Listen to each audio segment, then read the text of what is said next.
I never expected betrayal to hit so close to home, the kind that shatters trust and leaves an ache so raw it lingers in every thought. One moment, life seemed ordinary. The next, the walls of comfort crumbled, and I was forced to face truths I never imagined. The weight of what unfolded was suffocating, yet it was in that fracture that everything changed.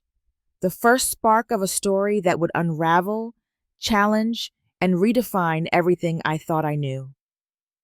Before we dive into today's story, take a moment to let us know where you're watching from. We love seeing how our stories bring people together from all over the world.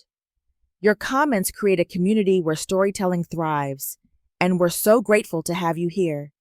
If you haven't already, be sure to hit that subscribe button and turn on notifications so you never miss a moment. Now, settle in, get comfortable, and prepare for a journey that will keep you hooked from start to finish. Let's get started. My name is Marlene Whitaker, and at 63, I thought I understood the rhythm of my days. Every morning in Burlington, Massachusetts began the same way. The soft click of the kettle, the smell of dark roast drifting through my little kitchen, and the quiet rustle of the morning newspaper. I preferred ink on my fingers over glowing screens. It made me feel grounded, as if the world still made sense in small, tangible ways. After breakfast, I wandered into my garden, checking the tulips my husband and I had planted long before illness took him. Those flowers had returned every spring, even when my heart struggled to follow. Retirement should have been peaceful, but the silence in the house often sat on my shoulders like a weight. I missed the hospital halls, the endless chatter, and the sense that my work mattered. Now the days stretched wide and unstructured, and I filled them with rituals to keep myself from slipping into loneliness. People said I was strong, but strength felt like a habit I had carried for so long that I no longer knew how to set it down. What I did know was that I loved my children, perhaps too much, as friends sometimes hinted. My daughter, Lorraine, had always been the star of the family. She worked in commercial real estate in Providence, Rhode Island, sharp-eyed and ambitious from the time she could speak. She reminded me so much of her father in that way, but something in her hardened after her divorce. Where once she leaned on me, she now seemed to keep me at arm's length. I tried to believe it was stress or exhaustion, but the space she built between us grew wider with each passing month. I often thought back to her childhood, when she demanded excellence in everything she touched. She competed with her younger brother over grades, sports, and even my attention. That determination had once impressed me. Now I wondered whether it had shaped her into a woman who could not accept vulnerability, not even from her own mother. Still, our town gave me comfort. Burlington was the kind of place where neighbors held doors open, where church bells told the time better than any clock, and where traditions mattered. My closest friend, Sarah, lived next door. She was older, lively in a way that always surprised me, and she had a gift for listening without judgment. Sometimes, I caught myself wishing Lorraine had inherited that tenderness. Lately, my days had been filled with tasks I avoided before, sorting bank statements, reviewing the house deed, and organizing the retirement accounts my husband and I built over decades. Each document reminded me of how fragile security could be. I wanted nothing more than a quiet life, free of conflict or burden. But I could not shake the feeling that something was shifting beneath my feet Lorraine had not called for 3 weeks. For her, that silence was not ordinary. I tried to push away the discomfort by tending the vegetable patch my husband created. As I stood there, breathing in the cool coastal air, an odd loneliness crept into my chest. The yard felt too big, the house too quiet, the world too still. I told myself not to overthink it, that children lived busy lives, that mothers imagined problems where none existed. Yet even as I tried to settle my thoughts, a faint whisper of dread threaded through the calm. Something was coming. I could feel it in a way I could not yet explain. The peace around me felt like a surface stretched thin, waiting for the slightest pressure to break. If you're still watching and finding these insights helpful, please comment number 1 below to let me know you're with me. Now, let's dive into Chapter 2 and uncover what happens next. The first signs that something was amiss in my family began subtly, almost imperceptibly. During the late summer months in Charleston, South Carolina, I'd always believed that my sister Vanessa and I shared a bond stronger than most siblings. We had grown up under the same roof, watched the same sunsets over the harbor, and shared the same secrets that were rarely disclosed to anyone else. But as I settled into my daily routine of managing my small boutique law practice, I began noticing cracks in our previously unshakable relationship. It started with misplaced letters, small discrepancies in bank statements, and brief uneasy pauses whenever certain topics were mentioned. Vanessa had always been meticulous, a planner, someone who never left a detail to chance. Yet lately, her behavior seemed deliberately calculated, like she was orchestrating events I could not yet understand. I remember the day it became glaringly obvious. She had invited herself to my office under the pretense of discussing an upcoming family event. But the questions she asked were probing, precise, and unnervingly persistent. She inquired about clients I had recently represented, subtle details about contracts, and even casual remarks I had made regarding my financial decisions. At first, I brushed it off as harmless curiosity, the kind that siblings sometimes display when trying to connect. But the unease grew, gnawing at me during long nights when Charleston's warm evening breezes whispered through my window. I began to question myself, wondering if I had imagined the discrepancies or if they were part of a larger pattern I could not yet see. Each interaction with Vanessa became a careful negotiation, a dance where I was unsure of the steps. Her eyes, which once held warmth and familiarity, now flickered with a hint of calculation. I could sense a quiet intensity, a determination I had never seen in her before, as if she were preparing for a confrontation whose nature I did not yet know. The tension spilled over into my professional life. I found it increasingly difficult to concentrate during client meetings, haunted by the possibility that someone was watching my every move. Cataloging my decisions for reasons unknown, I even started double-checking my own records, convinced that errors would somehow justify the growing suspicion in my mind. The sense of betrayal was not yet confirmed, but it hovered like a shadow, persistent and unrelenting. At home, the situation festered further. Family gatherings, once a source of laughter and shared memories, became exercises in vigilance.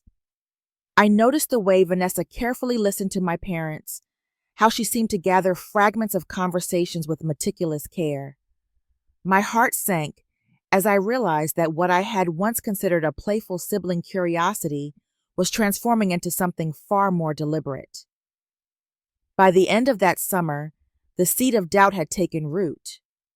I began to wonder if my sister suspected something I had not even admitted to myself, or if her curiosity was something deeper, a calculated attempt to uncover a secret she believed I was hiding. The tension between us was subtle, yet unmistakable, a quiet storm that threatened to erupt without warning. The chapter of our relationship that had always been defined by trust and shared history was beginning to show its fractures. And though I could not yet see the full picture, an uncomfortable certainty settled in my mind. The peace I had taken for granted was fragile, and the storm brewing beneath Vanessa's calm exterior was only just beginning to reveal itself. If you're following along, and these moments are resonating with you, drop comment number 2 below so I know you're on this journey with me. Let's move forward into Chapter 3 to see how the story unfolds. Eleanor Harper sat at her mahogany desk, the late afternoon sunlight filtering through the lace curtains of her Savannah home. The familiar scent of magnolias drifting from the garden outside did nothing to calm the knot of unease growing in her chest. She had lived through challenges before, but nothing quite like this. Just hours ago, an unexpected email had arrived from the investment firm she had trusted for over a decade, alerting her to a suspicious transfer involving her accounts. Her eyes scanned the lines again and again, searching for any mistake she might have overlooked. But every figure matched the firm's records. Every transaction looked official, except that it had not been authorized by her. Eleanor's hands trembled slightly as she opened her checkbook and financial statements. A meticulous woman by nature, she had always kept her accounts organized, knowing every deposit, every expense. Now, for the first time, she felt blindsided, as if the safety net she had relied on her entire adult life had been ripped away. Her thoughts immediately turned to Vivian, her younger sister, who had been unusually insistent about discussing family finances. Over the past few months, Eleanor tried to shake the thought. Vivian had always been charming, persuasive, and occasionally reckless, but Eleanor had never truly suspected malice. Her phone rang, interrupting the whirlpool of anxiety and suspicion. It was her investment manager, confirming the unusual transaction. Eleanor's voice remained steady, careful not to betray the panic clawing at her insides. She asked precise questions, noting every hesitation, every pause on the other end. The manager reassured her that the firm had strong security measures in place, but the fact remained, someone had accessed her accounts without her consent. Eleanor hung up, a tight knot forming in her stomach. The first seed of doubt had taken root. Eleanor stood and moved to the window, gazing out over the magnolia-lined streets. Her mind replayed recent interactions with Vivian, trying to pinpoint any signs she might have missed. There had been subtle remarks, offhand comments about Eleanor's investments, the occasional suggestion to reconsider her estate plans. At the time, Eleanor had dismissed them as idle chatter, nothing more than sisterly concern. Now, they took on a sinister undertone. Her heart pounded with a mixture of betrayal and disbelief. How had she failed to see it sooner? Adding to the unease, Eleanor discovered that some online account records were missing, files she had relied on to track her finances. It was as if someone had been quietly erasing her digital footprint. A chill ran down her spine. The realization hit her fully. This was not an accident, nor was it a misunderstanding. Someone close to her had manipulated the situation to their advantage. The thought of confronting Vivian directly left Eleanor hesitant. Without solid proof, accusations would carry little weight, and she did not want to destroy their fragile trust. Margaret, her closest friend, noticed the change in Eleanor when they met for afternoon tea. Eleanor recounted the day's discoveries. Careful to maintain her composure, Margaret's expression shifted from casual concern to alert seriousness as Eleanor described the suspicious transaction and the missing records. Though the conversation was brief, it provided Eleanor with a small measure of comfort. She was not imagining things, and she was not alone in facing this challenge. By evening, Eleanor made a decision. She would not wait passively for more evidence to appear.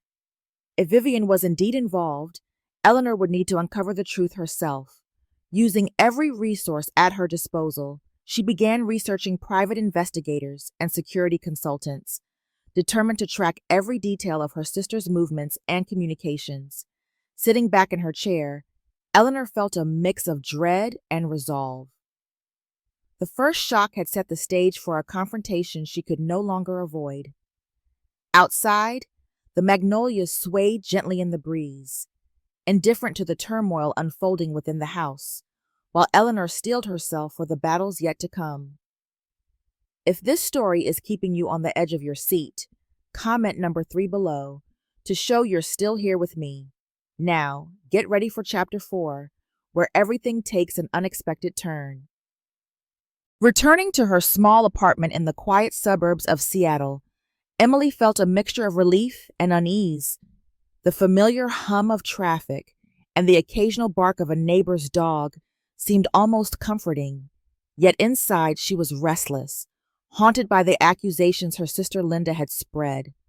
She knew that if she did not act carefully, these false claims could spread further, tarnishing her reputation not only within the family, but also at work and in her social circle.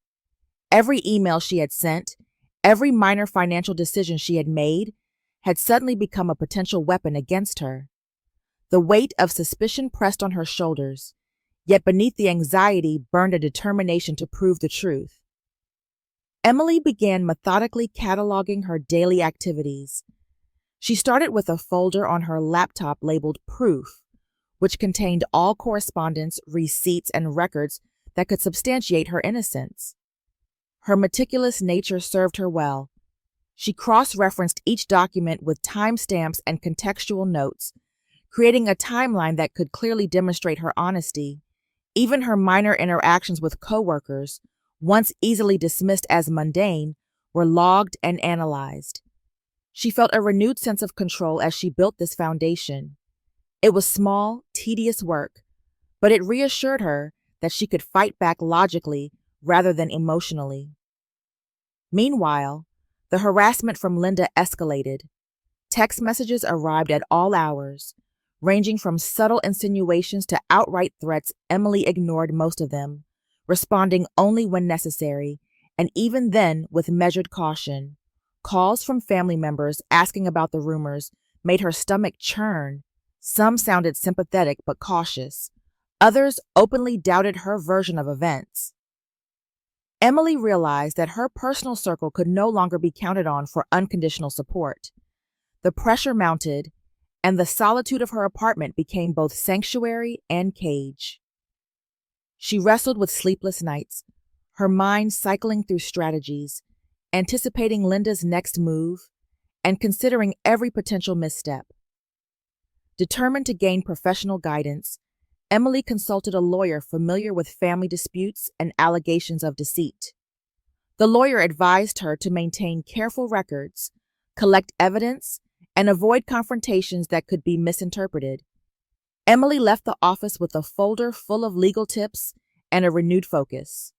She realized that combating deception required more than instinct. It demanded foresight, patience, and strategy.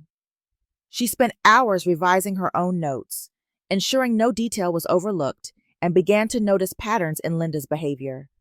Odd inconsistencies in bills and statements suggested that Linda might be hiding financial movements that could illuminate her true motives. An unexpected insight came from a longtime colleague, someone who had interacted closely with Linda in a professional capacity. This individual revealed that Linda had misrepresented her involvement in certain events that directly affected Emily. This new information provided a glimmer of clarity, hinting that Linda's lies extended further than Emily had initially suspected. Emily's mind raced with possibilities. Was there more to uncover? And could these revelations be used to protect herself without triggering more conflict? By the end of the week, Emily's apartment, once simply a place to rest, had transformed into a command center for her careful countermeasures. Every detail was noted, every lead followed, and every potential threat accounted for. The effort was exhausting, yet she felt a quiet empowerment. She was no longer purely a victim. She was becoming an active participant in her own defense. The tension remained, but so did a cautious hope that the truth, carefully documented and strategically revealed, could eventually prevail against the shadow of her sister's manipulations. If these twists are grabbing your attention, comment number 4 below to let me know you're still following. Let's continue into Chapter 5 to uncover even deeper secrets. The air in Seattle carried the sharp tang of autumn, leaves skittering across the sidewalks as Emily walked briskly toward the cafe where she had agreed to meet her sister, Linda. Each step seemed heavier than the last, weighted with the anticipation of confrontation. The email she had discovered the night before had left her both unsettled and determined. Linda had sent messages to various family members, twisting the truth in subtle ways, implying that Emily had mismanaged family finances and even hinted at her dishonesty in personal matters. Emily knew she could not let this pass unchecked. Seated at a corner table, Emily carefully observed Linda as she entered, the younger woman's expression bright and composed, a mask she wore with practiced ease, Emily studied the slight twitch of her sister's hand and the way her eyes scanned the room as if assessing a strategy before engaging. The cafe, busy with the quiet hum of conversations and clinking cups, seemed to shrink around them, enclosing their attention in a fragile bubble. Emily's pulse quickened, but she reminded herself to breathe, to remain focused. As the conversation began, Linda's words were polished and casual, but Emily detected the subtle inconsistencies immediately. Linda spoke of family matters as if Emily had been neglectful, weaving a narrative that placed herself as the reliable and concerned sibling. Emily listened patiently, mentally logging every phrase, every inflection, every pause that might betray underlying motives. Though outwardly calm, her mind was a flurry of calculations. She knew that any misstep could give Linda the upper hand. Midway through the exchange, Emily's attention caught a small telling detail, a receipt partially visible on Linda's phone screen while she fumbled to check her messages. The receipt was for a significant sum withdrawn from a shared family account. Emily's pulse quickened. This was not just a case of twisting words. There was evidence of a financial maneuver Linda had kept hidden. Her instincts sharpened, blending wariness with curiosity. The stakes had shifted. What had seemed like a battle of words now revealed deeper layers of deceit and secrecy. Emily felt a surge of both apprehension and cautious excitement. Here was the tangible proof she needed, yet its discovery brought a new set of dilemmas. She could confront Linda immediately, but that might provoke defensiveness and destroy her chance to collect additional evidence. Instead, she remained composed, nodding occasionally, asking clarifying questions without betraying the full scope of her awareness. Every gesture, every phrase, had to be calculated, a careful dance on thin ice. The conversation ended with pleasantries that carried an undercurrent of tension, the polite surface hiding the sharp edges beneath. As Linda left, Emily gathered her coat and purse, her mind already racing through her next steps. She clutched her notebook where she had meticulously jotted down details, emails, and the faintest clues of her sister's financial actions. Walking back through the crisp Seattle streets, she felt the familiar mix of anxiety and determination. She understood that the coming days would demand precision, resilience, and courage. Emily's thoughts circled back to the evidence in her hands. It was more than just an email or a receipt. It was a glimpse into the layers of deception that Linda had spun, a tangible thread leading to the truth. She felt a quiet satisfaction, a sense of empowerment born from awareness and preparation. The challenge ahead would be formidable and the stakes high, but Emily's resolve had never been firmer.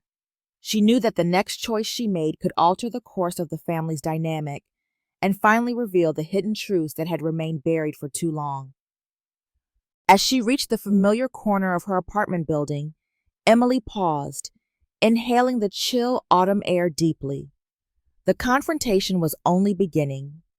Yet within the tension and uncertainty, she carried a quiet confidence. She had the knowledge, the evidence, and the insight to navigate the intricate web her sister had woven.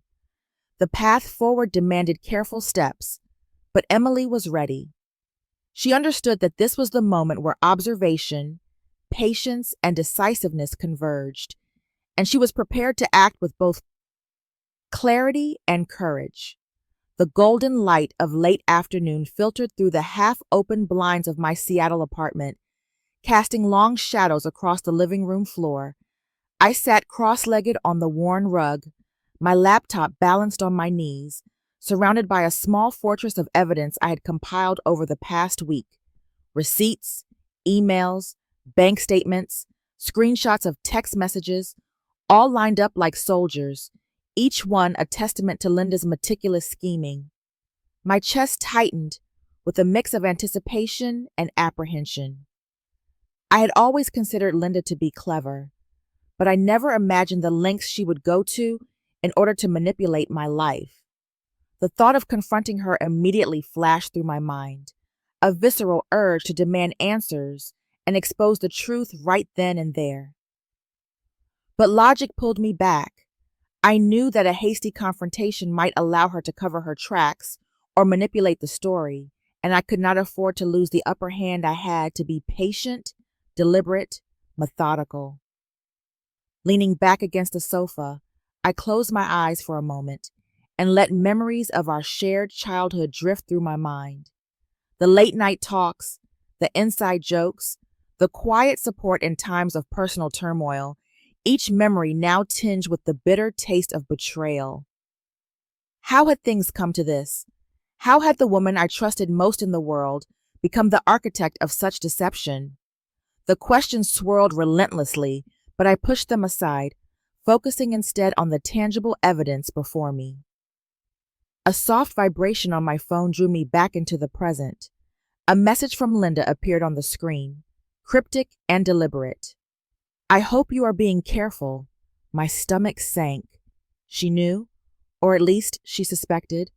I felt a chill as I glanced through the window at the quiet street below, catching the fleeting shadow of a neighbor glancing curiously in our direction. I had to consider the possibility that my movements were being monitored. The stakes were higher than I had anticipated. I spread the evidence across the coffee table and began sorting it into categories: financial transactions, misleading communications, and the subtle manipulations meant to cast doubt on my integrity. For each piece, I weighed the potential impact if presented at the right moment. I realized that patience was my strongest weapon. Immediate confrontation might satisfy a fleeting desire for justice, but strategic timing would ensure irrefutable proof and undeniable clarity. Hours passed as I crafted a detailed plan for the next phase. I would continue gathering information, but I would also set the stage for a controlled confrontation, one where I could dictate the narrative. My mind replayed possible scenarios: the initial denial, the desperate attempts to spin the truth, the eventual unraveling of her scheme under the weight of evidence. With each scenario, I felt a growing sense of resolve, a quiet confidence that, at last, I could reclaim the agency that had been stripped from me. As dusk fell, I stepped out onto the small balcony, letting the cool autumn air brush against my face. The city lights began to flicker on, casting a muted glow over the streets below. I watched the world carry on, oblivious to the quiet storm brewing in my life. Somewhere nearby, Linda moved through her evening routine, unaware that I was watching and planning. I knew that the confrontation was inevitable, a collision of truth and deception, but it had to be executed on my terms. I returned inside, closing the blinds and dimming the lights. Sitting at the desk, I began organizing the final pieces of evidence, ensuring that every detail was accounted for. In that quiet solitude, I felt a shift within myself, a transformation from someone reacting to betrayal into someone commanding their own narrative. I was ready. The choice had been made. I would not confront blindly. I would confront strategically. And when the moment came, Linda's carefully constructed world would crumble under the weight of her own lies. The evening deepened, and with it, my resolve. The next steps would define everything: our relationship, our family, and the truth that could no longer remain hidden. I felt both fear and anticipation, the strange duality of knowing that I had the power, finally, to rewrite the course of our story. If you're intrigued and can't wait to see what happens next, comment number 6 below to stay connected. Now, let's move into Chapter 7 and see the stakes rise even higher. Rain pattered against the wide windows of my Seattle apartment as I sat at the small dining table, a spread of documents and files fanned before me. The gray morning felt oppressive, pressing down on my shoulders, mirroring the unease that had settled deep in my chest. I traced my fingers along the edges of the financial statements, emails, and receipts I had collected over the past weeks. Each piece told the same story: meticulous deception, manipulations, and betrayals carefully hidden by Linda. The weight of it was tangible, almost suffocating, yet oddly liberating. I finally had the clarity I needed to act. As I organized the papers into neat piles, my mind wandered over the countless small betrayals, the gaslighting, and the subtle manipulations that had left me doubting my own judgment. This confrontation could not be delayed any longer. I had to face her, demand accountability, and reclaim control over the narrative she had tried to distort. The thought made my stomach churn with anticipation, but it also fueled a determination that pushed through the nerves and fear. Then came an unexpected interruption. My neighbor, Mrs. Henderson, called from across the hall, her voice trembling. "I just saw someone lurking near your door," she whispered urgently. My pulse quickened. I had anticipated a tense conversation, but an unknown observer added a layer of threat I hadn't considered. Someone else watching, possibly one of Linda's silent allies, complicated the equation, reminding me that truth alone might not shield me from repercussions. I thanked her and assured her I would be careful. Every step now needed caution. After a few deep breaths, I packed the files into my briefcase. Symbolically, it was more than a container of evidence. It was the weight of truth, justice, and the reckoning that had been long overdue. I donned my coat and stepped into the drizzle, the city's familiar streets glistening with rain and reflecting the somber mood in which I walked to Capitol Hill seemed unusually quiet this morning, the usual bustle muted, as though the city itself were aware of the tension about to unfold. Memories of Linda's cunning replayed in my mind, her carefully calculated lies, the charm that masked deceit, the subtle manipulation of emotions that kept me uncertain. Each step toward the cafe felt heavier than the last. I arrived at the cafe, a neutral ground I had carefully chosen, and saw Linda already seated, scanning the surroundings as if expecting an ambush. My presence seemed to startle her. Her eyes flicked up to meet mine, betraying a brief flash of apprehension. I took the chair across from her, setting the briefcase firmly between us. It was more than a barrier. It was a statement. Calmly, I opened the conversation, voice measured. "We need to talk about everything." A silence hung between us, thick and charged, the air heavy with unspoken truths. For a moment, the world seemed to shrink around the table, leaving only the two of us and the evidence that demanded reckoning. I could feel the tension in her posture, the subtle signs of unease that had eluded me for so long. For the first time, I held the advantage. Every betrayal she had orchestrated now faced scrutiny, every deception laid bare. The rain continued to fall outside, a rhythmic accompaniment to the storm of emotions that roared quietly between us. In that tense stillness, I realized that consequences were not abstract. They were real, immediate, and inevitable.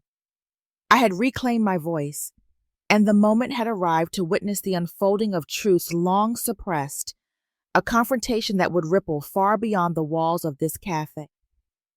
After leaving the cafe, I walked aimlessly through the quiet streets of Charleston, the late afternoon sunlight casting long shadows across the cobblestones. My mind replayed the confrontation with Linda over and over, each word and expression etched into memory. Relief mingled with unease, a strange cocktail of emotions I could not yet untangle.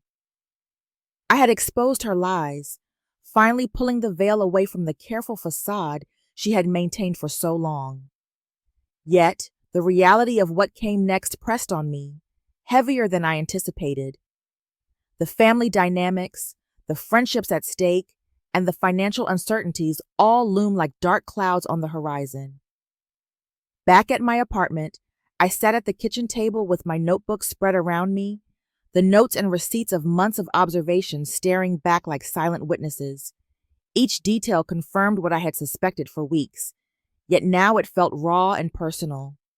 While Linda's deception was finally unmasked, I knew the consequences of her actions had already rippled outward, touching people who had no idea what had occurred.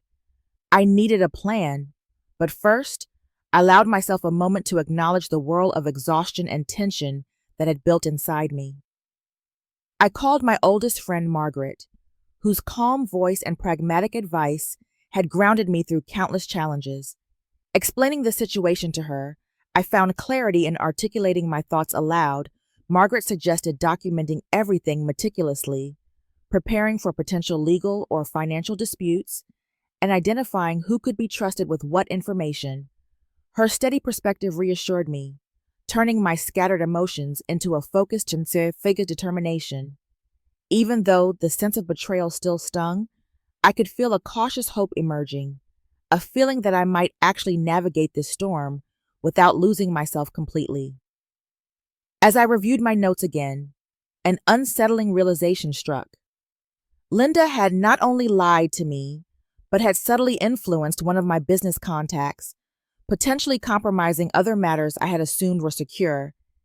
It was a twist I had not anticipated, a reminder that uncovering one truth often reveals a chain of hidden consequences. This discovery heightened my sense of urgency, but it also galvanized me to act. I could no longer hesitate. Proactive measures were necessary to regain control of my life and safeguard my interests. I began to outline a step-by-step approach. I would consolidate the evidence, consult with legal professionals, and carefully determine how and when to involve others in the family. Each decision felt like a strategic move on a complex chessboard, with Linda's previous manipulations forming the challenges I needed to navigate. For the first time in weeks, I felt a flicker of empowerment. By evening, I allowed myself a quiet moment to breathe. The confrontation was behind me, but the journey ahead remained uncertain. Still, there was a subtle sense of optimism that I had not felt in months. I understood now that resilience was not about avoiding betrayal or hardship. It was about learning how to move forward, armed with clarity and purpose. Tomorrow would bring new challenges, but I was no longer paralyzed by fear or doubt. The path forward was uncertain, but it was mine to choose, and I was ready to take the first deliberate steps toward reclaiming control. If you're captivated by how far this journey has come, comment number 8 below to show you're still here. Let's step into the final chapters and discover how the story concludes. The morning air in Charleston carried a crisp clarity that contrasted sharply with the turbulence of the past months.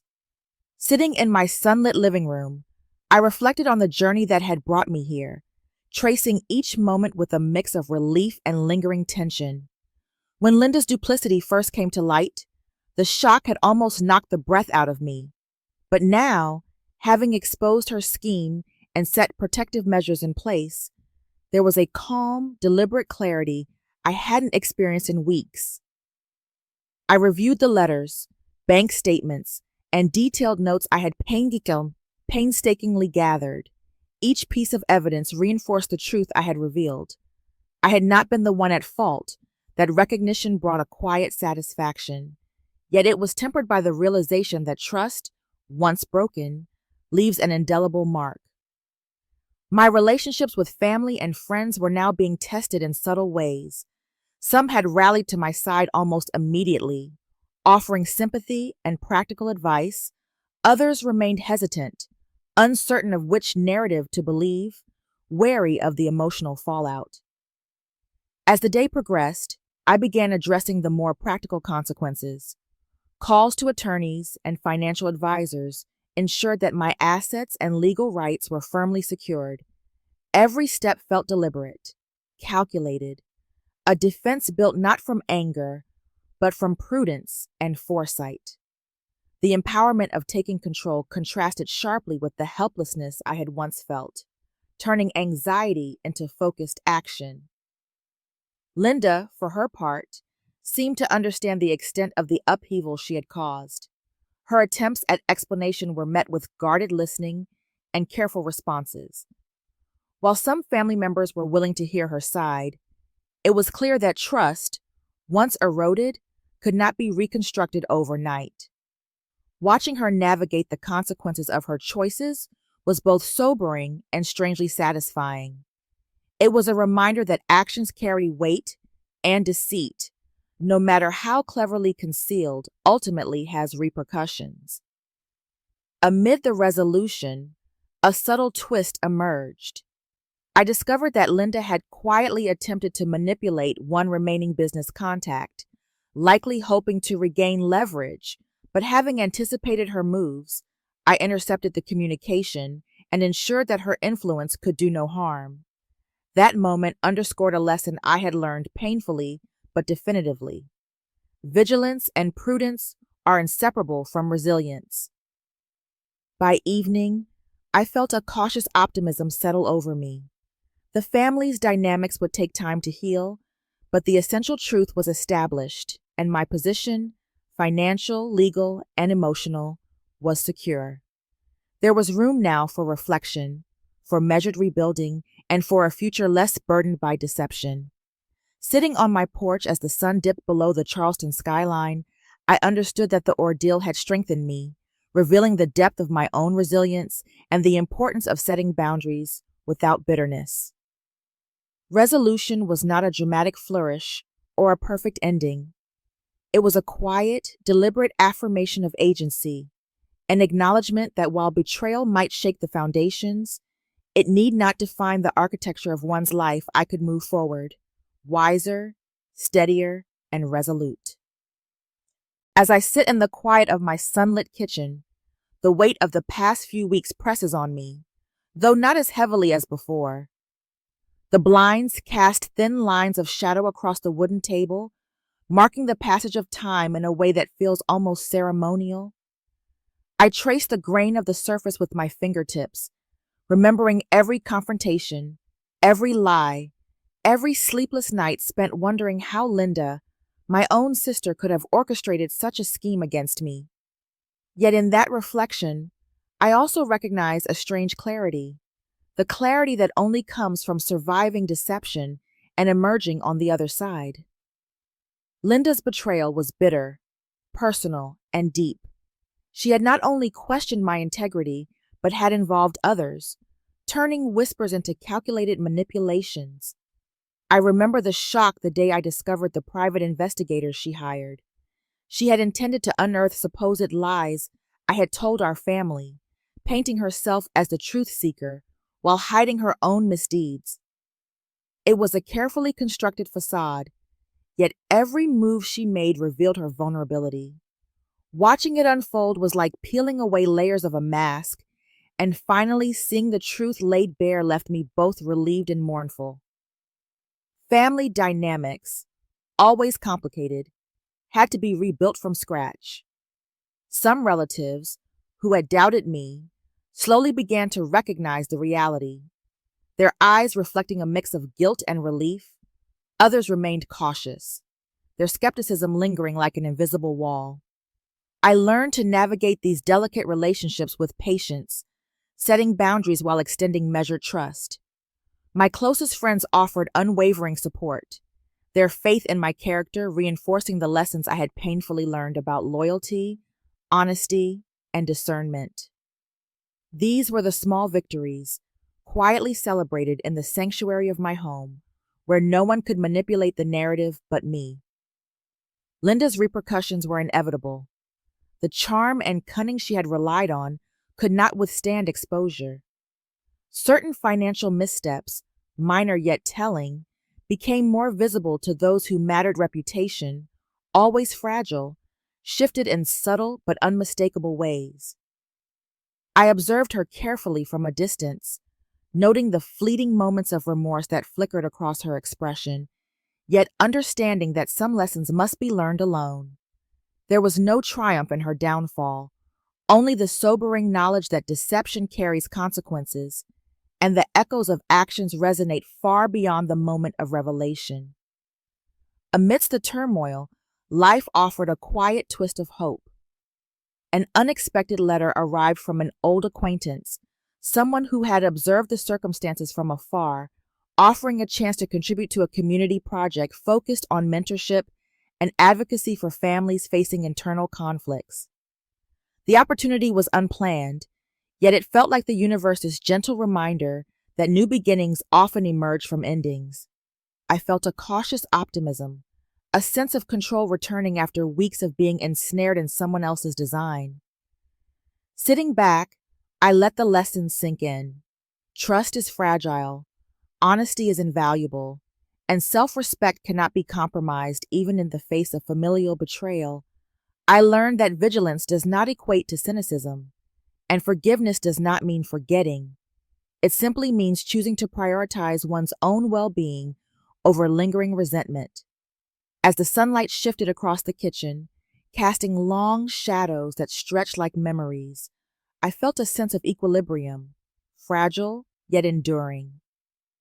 Linda's actions had altered the course of our family, yet they also crystallized the values I'd always held dear. I am not defined by her deceit, nor by the chaos it wrought, but by how I respond to it, with clarity, dignity, and a commitment to truth. The story of these weeks will remain with me, a reminder of human complexity and the unexpected ways in which our integrity is tested. In the end, I am left with quiet resolve. Life is unpredictable, and betrayal is a painful teacher, but it is in the facing of these trials that one discovers the true measure of strength. I rise from my chair, taking one last look at the sunlit kitchen, and feel a renewed sense of purpose. The chapter may have closed, but the story of honesty, resilience, and cautious hope continues, guiding each step forward with wisdom earned through trial and revelation. Life's trials often arrive unannounced, testing the strength of our character, the resilience of our spirit, and the depth of our empathy. It reminds us that betrayal, hardship, and disappointment, though painful, are not endpoints but lessons, shaping who we are and who we become. Through struggle, we learn patience, discernment, and the value of authenticity. The journey through conflict teaches that clarity emerges from reflection, and growth arises from facing challenges with courage rather than avoidance. Ultimately, the true measure of life is not in avoiding suffering, but in embracing it as a catalyst for wisdom, compassion, and self-understanding. Each experience, however difficult, contributes to the mosaic of personal evolution, offering insight into human complexity and the enduring strength of integrity. Thank you for joining this story's journey. If it resonated with you, please leave a comment sharing your thoughts, follow along for more stories, and subscribe to the channel to stay connected with future journeys of reflection, emotion, and insight.